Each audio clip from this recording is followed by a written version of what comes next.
This is the Mormon Mixed Faith Marriage Podcast with certified life coach Brooke Booth, episode number 137.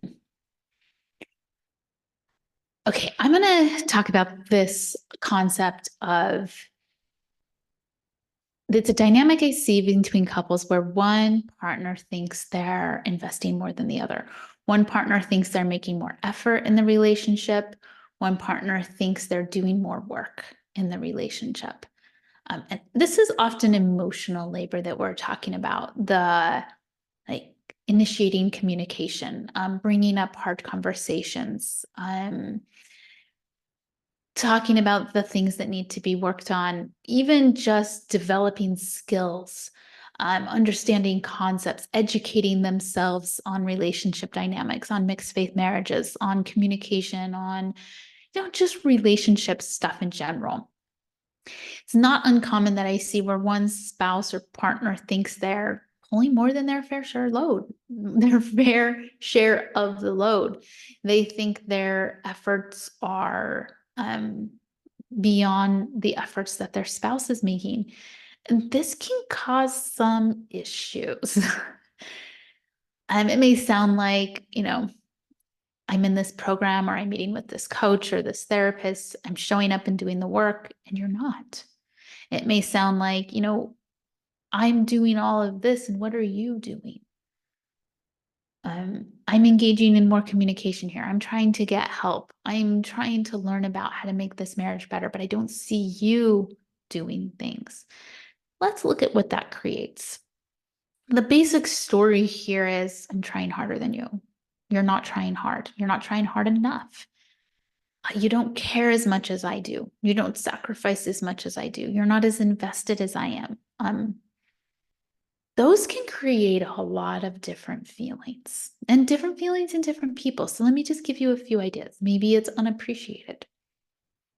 You feel unappreciated for the efforts you're making. You feel unappreciated for the time and energy you're putting into the relationship. You feel unappreciated for how you've been growing and developing to try to make the relationship better. Maybe you feel taken advantage of, like you're the one, carrying your unfair burden. Maybe you feel used, that, you're having to do all of the work and they just get to ride on your coattails. Maybe you feel sad that they don't seem to care enough to invest as well in the relationship. Maybe you feel hurt. Maybe you feel rejected, that they don't think you're important enough to invest the way you're investing. There might be another emotion. What is it you feel when you tell yourself a story like this? And then think about how you act when you're feeling any of those emotions. Maybe you punish them covertly or overtly, maybe with silent treatment, maybe with little snarky comments or little jabs. Maybe you're self-righteous.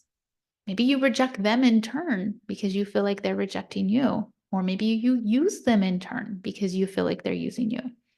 Maybe you're sulking or becoming a victim. Maybe you're just not curious or not willing to see what it is they're doing, or discounting what it is they're doing. What's interesting about all of these behaviors, actions, they're not sexy. They're not safe. They don't create safe environments. They don't create intimacy.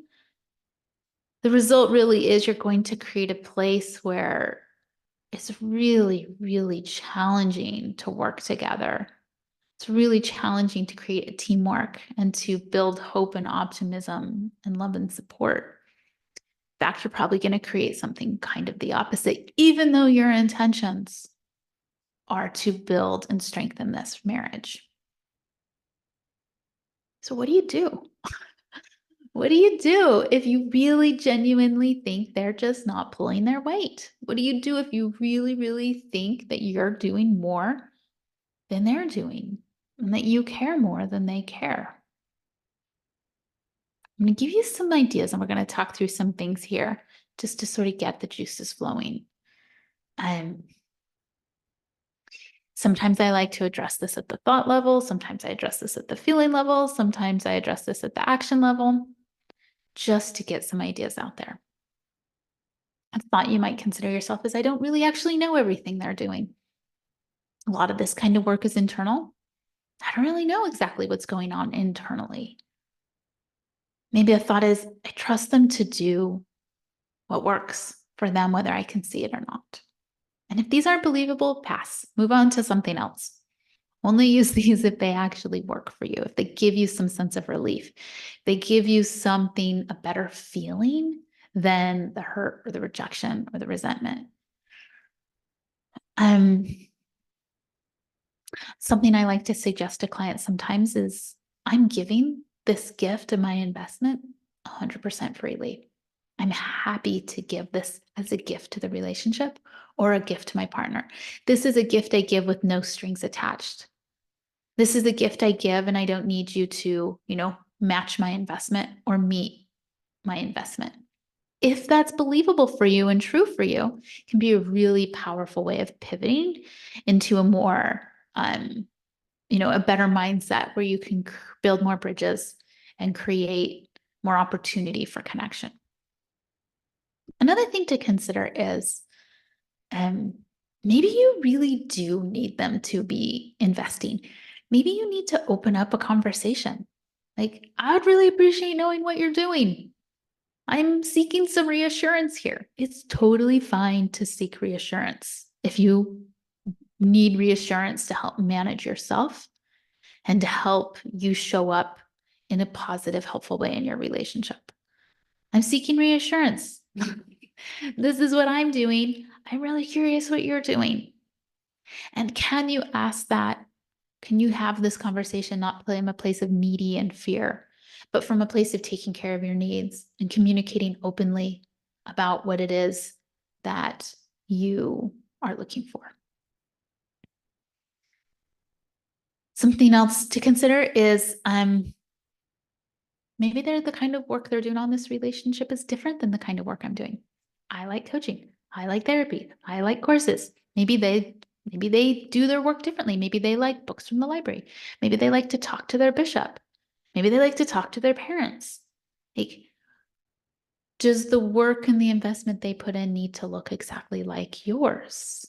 Maybe, maybe not. These are just questions to consider. Um, do we both get to decide how we invest in the relationship? Are you discounting their investment just because it's different than yours? Maybe it wouldn't be helpful for you to go and talk to the bishop, but maybe it's incredibly helpful for them. Sometimes we run up against where they're only willing to talk to like an LDS therapist, and they'll get mad at you if you want to talk to somebody who's not LDS or something like that, or a coach who's not LDS. Um, might be really interesting to open up some conversation. Like, that might just not work for you. That might not be a solution for you. Can you talk about that? Can you delve into that? Can you explore that? Can you ask for what you need, even if they don't agree with it? Can you seek what you need, even if they don't agree with that? Because that's in large part maybe what's going on with them. You're not agreeing with how they're getting help. Maybe they're not agreeing with how you're getting help. That can be a really interesting conversation to have. Like, can we have space for people to get help the way they genuinely and honestly think they need help?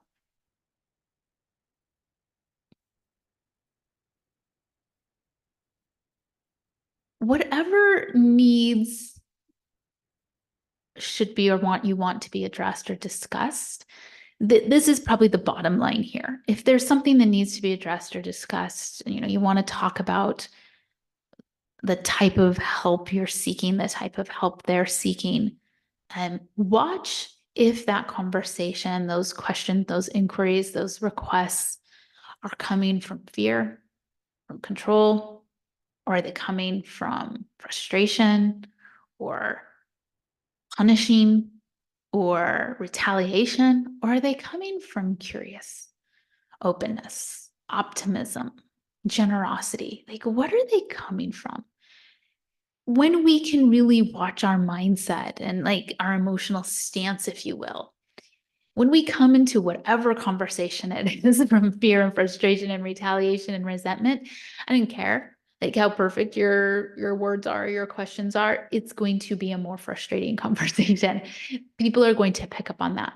It's going to be hard to have an honest and open conversation. But if you really are trying to evaluate, how you're both investing here, coming at it from a place of curiosity and openness and optimism and compassion and gentleness and generosity can be absolutely foundational in really exploring what's going on as far as effort and investment and working on a relationship.